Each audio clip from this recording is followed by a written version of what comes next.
40-এর পরে স্পেশালি 45 থেকে আমরা অনেক রুগী দেখতে পাই, ওনারা আসেন কিছু উপসর্গ নিয়ে। বেশিরভাগ ক্ষেত্রে আমরা দেখতে পাই যে শরীর ব্যথা, যেটা প্রথম উপসর্গ হিসাবে আমাদের কমিউনিটিতে আমরা অনেক দেখতে পাই।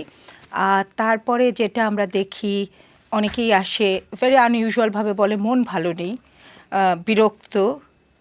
কিছু কিছু ফ্যামিলিও আমাদেরকে বলে যে রেগে যাচ্ছে, মা রেগে যাচ্ছে, ওয়াইফ রেগে যাচ্ছে, বিভিন্ন রকম ঝগড়াঝাটি হচ্ছে।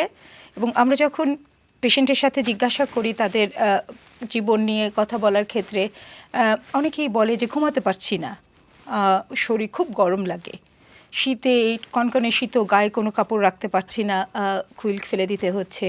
তো আপনি যদি একটু আমাদের এই মেনোপোজের যেই সিমটমসগুলো যেটা নর্মালি প্রেজেন্ট হয় আমাদের কাছে, এ বিষয়ে একটু কথা বলেন, তাহলে হয়তো বা অনেকেই যারা জানে না বা বুঝতে পারে না একটু ভালো হবে বোঝার জন্য। থ্যাংক ইউ শামিমা, যে শামিমা এত সুন্দর করে বলেছেন।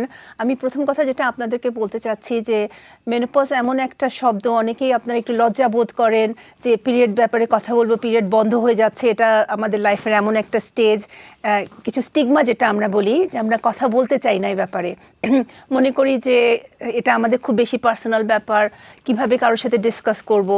কিন্তু যেটা আপনি চিন্তা করে দেখেন যে আপনার লাইফে কত বড় ইম্প্যাক্ট এই জিনিসটার হচ্ছে। যখন পিরিয়ড বন্ধ হয়ে যাচ্ছে, সবচেয়ে বড় কথা হচ্ছে আমাদের হরমোন লেভেল অনেক কমে যায়, এবং হরমোন লেভেল কমে যাওয়ার কারণে বিভিন্ন রকমের সমস্যা দেখা দেয়। সমস্যার মধ্যে যেরকম শামিমা বলছিলেন, খুব গরম লাগে, হট ফ্ল্যাশেস বলি আমরা, মেজাজ খারাপ হয়ে যায়, সহজে মেজাজ খারাপ হয়ে যায়, ঘুম আসে না, কিছুক্ষণ পর পর ঘুম ভেঙে যায়, ডিপ্রেশন হতে পারে, চামড়ার রোগ হতে পারে, জয়েন্ট পেন হতে পারে, গায়ে অনেক রকম ব্যথা হয়।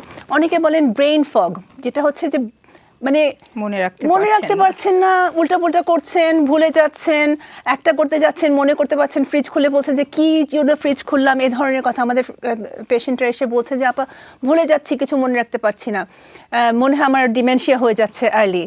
তো এটা অনেক রকম বিভিন্ন রকম সিমটম আছে যেটা আমরা বুঝতে পারি না যে অ্যাকচুয়ালি এটা কিন্তু মেনোপজের সাথে রিলেটেড। জি, এবং মেনোপজের সময় কি হয়, আমাদের এস্ট্রোজেন হরমোন যেটা আছে আমাদের মহিলাদের জন্য সবচেয়ে এসেনশিয়াল একটা হরমোন, এটা আমাদের কম হয়ে যায়। কম হয়ে যাওয়াতে এস্ট্রোজেন হরমোন কিন্তু বডির সমস্ত কাজের একটা বিশাল একটা কি বলবো আমি, একটা হরমোন, একটা ফাংশন যেটা আমাদের উইমেনস কে মোটামুটি মানে উইমেন হিসেবে যে আমরা বিউটিফুল থাকি, আমাদের ফাংশন থাকে, এবং আমাদের বিউটিও না, যেরকম আমি বলছি আমাদের হার্ট, আমাদের বোনস, আমাদের হাড্ডি যেটা, হ্যাঁ, অস্টিওপোরোসিস থেকে আমাদের প্রিভেন্ট করা, হার্ট অ্যাটাক থেকে আমাদের প্রিভেন্ট করা, আমাদের সমস্ত, আমাদের মেন্টাল হেলথ, আমাদের ব্রেইন হেলথ, হ্যাঁ, আমাদের যে আমরা যেটা বলছি ভুলে যাচ্ছি, গরম লাগছে, আমাদের টেম্পারেচার রেগুলেশন, আমাদের ঠান্ডা গরমের রেগুলেশন, এসব সব কিছুর মধ্যে এস্ট্রোজেন হরমোন খুব কাজ করে। আবার অনেকে বলেন আপু আমি তো চেষ্টা করছি শুকাতে পারছি না, এই বয়সে শুকানো মোটা হয়ে যাচ্ছি, এটাও কিন্তু আমাদের এস্ট্রোজেন হরমোনের সাথে রিলেটেড। হ্যাঁ, এই ক্ষেত্রে আমরা অবশ্য আপু যেটা আমি একটু অ্যাড করি যে আমরা আমাদের 40s-এর পরে দেখতে পাই আমাদের বাঙালি কমিউনিটিতে ডায়াবেটিসটা খুব বেড়ে যায়, এবং আমার মনে হয় এটারও একটা ইম্প্যাক্ট আছে। যখন আমাদের এস্ট্রোজেনটা ড্রপ করে আমাদের ওজন বেড়ে যাচ্ছে, এবং আমি দেখেছি আমার রোগীদের মধ্যে যে এই বয়সটাতে মোটামুটি যে ডায়াবেটিস ডায়াগনোসিস হওয়ার হারটা খুব বেশি থাকে, খুব বেশি। আমি এটা ব্যাপারে প্রিটি শিওর না যে এটার সাথে রিলেটেড আছে কিনা, তবে ব্লাড যারা হরমোন রিপ্লেসমেন্ট নিচ্ছে তাদের সুগার কন্ট্রোলটা আমার মনে হয় একটু বেটার থাকে। হ্যাঁ, যেটা এগুলো সব কিছু একটার সাথে আরেকটা রিলেটেড, তাই না শামিমা? যেরকম ধরেন আপনি যদি মোটা হয়ে যান, যেরকম আমি বলছি যে আস্তে আস্তে হরমোন যখন আমাদের কমতে থাকে, আমাদের মেটাবলিজম স্লো হয়ে যায়, আমাদের সহজেই যাই খাই ওজন বেড়ে যাচ্ছে, তখন আমাদের ডায়াবেটিস, ব্লাড প্রেশার, হার্টের প্রবলেম, এগুলো আরও বেশি হয়ে যাচ্ছে। তো আমরা যদি হরমোন রিপ্লেসমেন্ট থেরাপি যেটা বলি আমরা, HRT, ঠিক আছে, HRT, এটার মধ্যে আমরা হরমোনটাকে আপনাকে দিই, 1 বছরের জন্য দিতে পারি আমরা, 3 বছর, 5 বছর, যার যতটুকু দরকার। এই হরমোনটা যদি আমরা রিপ্লেস করতে পারি তো এই হরমোনগুলো আপনার এই উপসর্গগুলো সরিয়ে দিতে সাহায্য করবে। যেমন ধরেন আপনার সারা গায়ে ব্যথা, আমি বলছি না সব কিছু চলে যাবে একদম, কিন্তু অনেক উপকার হবে। হ্যাঁ, আপনার দেখবেন যে আপনি জেনারেলি বেটার ফিল করছেন, যেগুলো করতে ইচ্ছা করছিল না, আগে সবার উপর রাগ লাগছিল, ঘুম হচ্ছিল না, সেগুলো অনেক বেটার হয়ে যাবে। আপনি এক্সারসাইজ করতে পারবেন, ওজন কমে গেলে আপনার ডায়াবেটিস কমে যাবে, আপনার হার্টের প্রবলেম কমে যাবে, আপনার ব্লাড প্রেশার কমে যাবে। সুতরাং অনেক রকম এটার উপকারিতা আছে।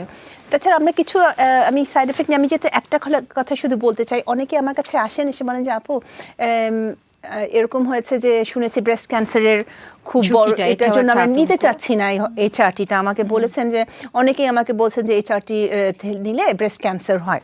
তো এটা আমি শুধু একটু অ্যাড্রেস করতে চাচ্ছি যে হ্যাঁ, ব্রেস্ট ক্যান্সারের ছোট্ট একটা ইনক্রিজ রিস্ক আছে।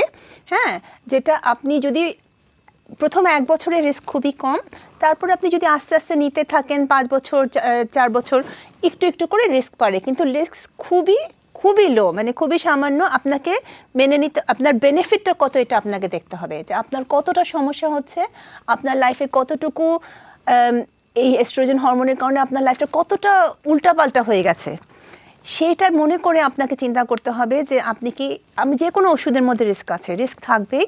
আপনাকে সেটা ডাক্তারের সাথে কথা বলে আপনার চিন্তা করতে হবে যে আপনার জন্য কোনটা ঠিক। কিন্তু রিস্কটা খুব কম। আমি যেটা বলবো, breast cancer risk is minimal.